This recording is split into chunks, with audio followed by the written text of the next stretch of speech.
कति प्यारी कुखुरा कुखुरा हैन छोरी खसी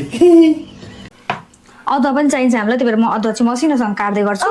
मलाई अदुवा घिन लाग्छ अबै घिन लाग्छ भन्नु न कान्छ खानेकुरा हो नि कति चाहियो होला नुन अलि चाहियो कतेरा कतेरा अलि मोल्ने नि हजुरले हो कतेरा कसेरा के भयो नि फोरी काम नगर्न अरे यसरी गर्ने यसरी गर्न यसरी hello everyone welcome back to my kitchen diaries आज चाहिँ हामी बनाउँदैछौँ मटनको कबाब आज चाहिँ मसँग सानी पनि छ सानीले पनि मलाई हेल्प गर्छु भनेकी छ है माया आज महरू छाला चिची कलेजो अनि काँक्रो कच्चा होइन काँक्रो कच्चा होइन मासु ल्याइसकेका छौँ हामीले अब हामी रेडी गर्छौँ है बनाऊँ है त तिमीलाई आउँछ बनाऊ न आउँछ होला ल सुरु गरौँ ए अलि बस्नुहोस् मासु यहीँ भर्खरै ल्याइसकेको छ अनि आमुको कपाल रातो छ कपाल चलाउनु हुन्न यहाँ ल्याएको छौ अब यो सबै मोल्ने काम चाहिँ बुढुले गरिदिन्छु भन्छ ल बुढु हजुरको काम सुरु हुन्छ ल आइसो मेरो काम पनि सुरु हुन्छ आइसो ल सुरु गर्ने है त ल आइसो हामी सुरु गरौँ होइन मतलब मेरो भागमा के पर्छ सबै मोल्ने काम हजुरको काम हो म सबै पकाउने काम पनि के ल पकाउने सबै गर्दै राखेर आउँछु हुन्छ ल राखेर आउँछु छोएँ मैले म छोएँ के किन छोकी त म छुन मन लाग्यो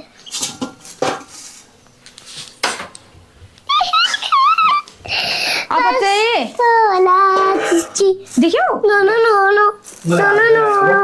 ल खुसी लाग्यो के हुन्न अब यसमा मोल्नुपर्छ ल यसमा हजुर सबै खनाइछु त के यसमा खनाइछु त हुन्छ त्यो यहाँ चाहिँ मटन ल्याएको छौँ हामीले 5 केजी मटन हो यहाँ खाँदै हुन्छ ल मोल्नु अट्छ है अट्छ नि ल त्यहाँ यता अलिकति रहेछ ल अब खाना हात हौ यो कुर्सीमा म बस्छु बरु सुन न साना यो यस्तो खेल्नु हुँदैन चिची हात फोहोर हुन्छ यहाँ राख म कुर्सीमा बसेर गर्नु ल राख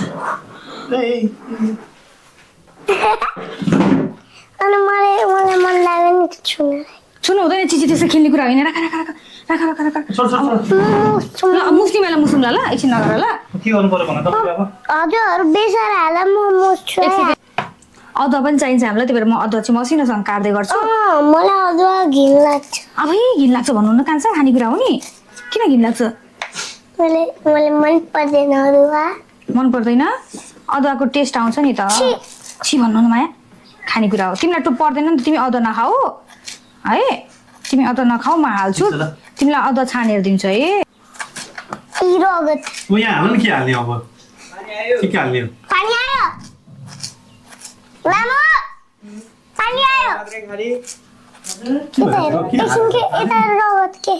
तिमी नचलाउ मासुको रगत रगतै हो के हो त होइन त्यहाँ छोएपछि चाहिँ तपाईँ त्यो छोड्नु मिल्दैन है कान्छ हात धुनुपर्छ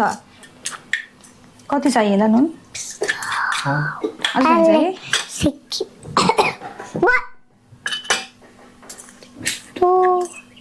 यति चाहिहाल्छ नि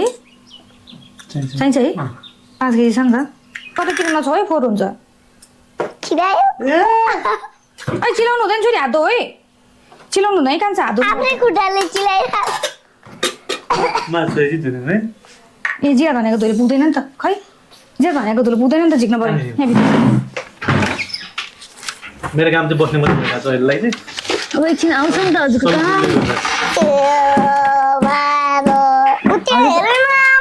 सबै मेरो श्रीमती दिदी गर्नु भएको छ अलि मोल्ने नि हजुरले हो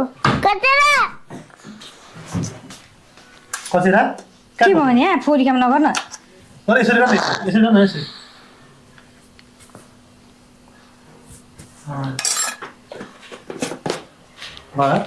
हजुर आएर काम मात्रै बढी हुन्छ यसो बरु म आफै एकैछिन सर्टसट बनाएर बरु हुन्थ्यो मोल्ने काम त मेरो हो नि त मोल्ने त हजुर के हो के भयो के भयो कति प्यारी कुखुरा कुखुरा होइन छोरी खसी अब आज चाहिँ सानीले हाल्छ सबै इन्ग्रिडियन्ट्सहरू है कान्छ राम्रोसँग हाल ल नपकेको नि ल ल हाल रोका है ल हाल यो बिचमा हाल है माया ल नुन हाल्दैछ हाल बिचमा नुन अब चाहिँ जिरा धनियाँको धुलो हाल माया अब हाल्दैछ गरम मसलाको धुलो हालिदेऊ हामीले चाहिँ 5 केजी मासुको लागि बनाउँदैछौँ ला निकालिदेऊ साना रमाइलो लागिरहेछ तिमीलाई ल ल हाल रोका है अब हाल अदुवाको टुक्रा अलि बिचमा हाल माया हो अब मरिचको धुलो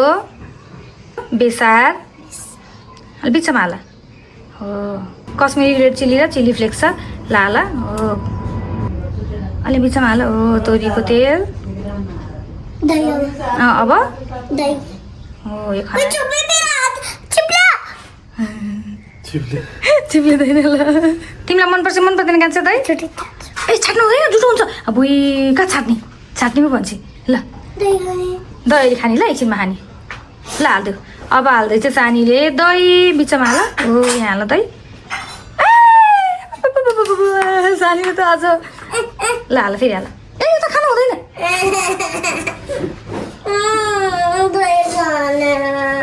दही अहिले दिइहाल्छु नि यो त चिचीको लागि बनाएको नि त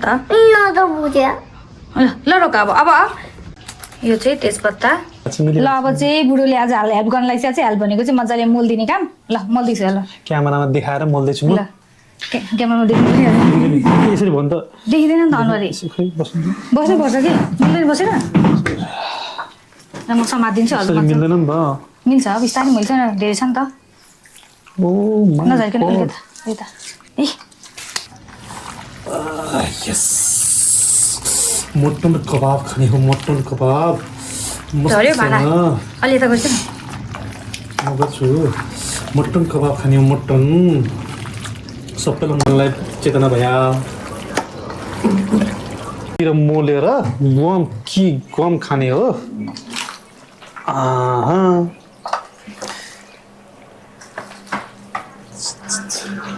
मलाई मोल्न मात्रै होइन म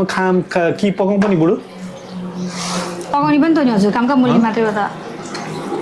मोली मात्रै कहाँ हो त पकाउनु परेन पकाउनु पनि हो आज म पकाउँदैछु है त ल यहाँ बुढोले मजाले मोल्दै दिन्छ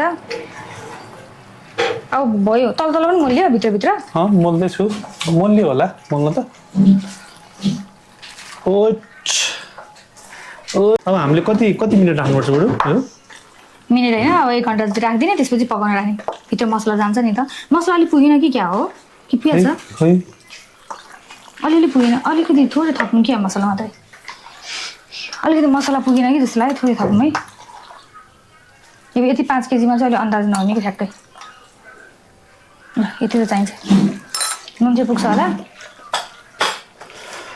तलसम्म मोल्यो भित्रसम्म मोल्यो सबै ल्याइरहेको छु मैले मोल्यो त होला मिठो भयो भने मैले बनाएको मिठो भएन भने हजुरले बनाएको मेरो काम त मोल्ने मात्रै हो नि अब मोल्यो भने त हजुरले बनाएको नि अब आज हजुरले बनाएपछि मिठो भएन भने चाहिँ मिठो भयो भने त मैले बनाएको झर्ला भर्ला यसलाई यसरी छोपेर कति मिनट छोप्ने कति मिनट छोप्ने 1 घन्टा जति राखिदिने ल छोपिसक्यो त एकछिन ल भएर त्यसो गरेपछि होइन छोपेर फ्रिजमा ठाउँ छ फ्रिजमा राख्नु पर्ला अब यसलाई हामीले यसरी छोपिदिउँ टाइम छ भने त 2-3 घन्टा राख्दा पनि हुन्छ तर टाइम भएन भने चाहिँ 1 घन्टा राखेर अनि त्यसपछि यसलाई पकाउँछौँ ल अब यसलाई रेस्ट गरेर राखौँ है त यहाँ चाहिँ मटन मैले यो मोलेर राखेको 2 घन्टा जति नै भइसक्यो अब यसमा चाहिँ अलिकति तेल हाल्नुपर्छ कि जस्तो लाग्यो थोरै तेल थप्छु म अनि त्यसपछि पकाउनलाई बसाल्छु हाल्छु ल भयो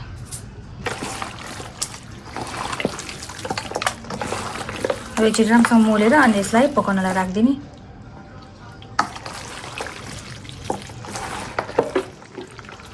यसलाई हाल्नु पर्यो ल यहाँ बुढोले हाल्दा इसिन्छ यसलाई यसमा पकाउने हामी अब यति ठुलो यति धेरै मासु पकाउनको लागि अब स्टिलको भाँडा छैन 5 केजी पाक्ने भाँडा अब यो चाहिँ यही भाँडामा पकाइन्छ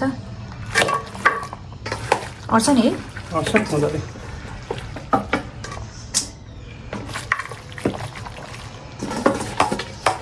कति 2-3 घन्टा 3 घन्टा लाग्ला पाक्नु लाग्छ सबै हाल्छु त्यो तेलहरू पनि हाल्छु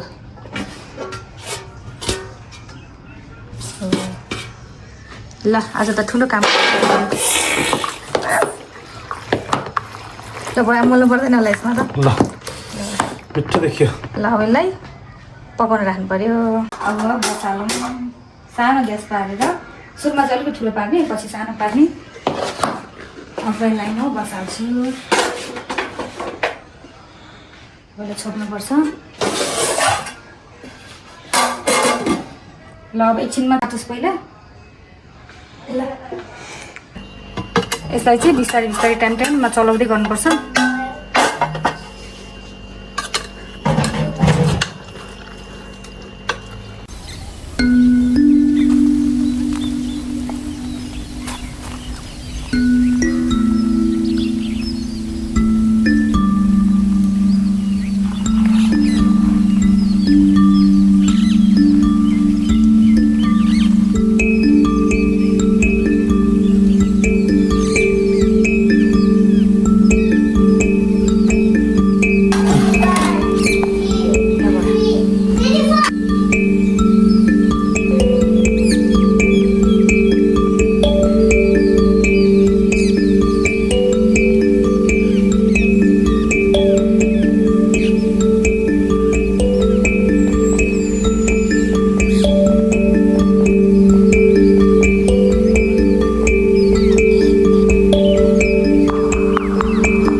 पाकेर तयार भयो अनि हामीले चाख्यौँ पनि एकदमै मिठो भएको थियो हजुरहरूलाई चाहिँ भिडियो कस्तो लाग्यो भिडियो मन पर्यो भने लाइक शेयर अनि च्यानललाई सब्स्क्राइब गर्न चाहिँ नभुल्नु होला फेरि अर्को नयाँ भिडियोको साथ आउनेछु त्यतिन्जेलसम्मको लागि बाई बाई अनि happy Dashain thank you for watching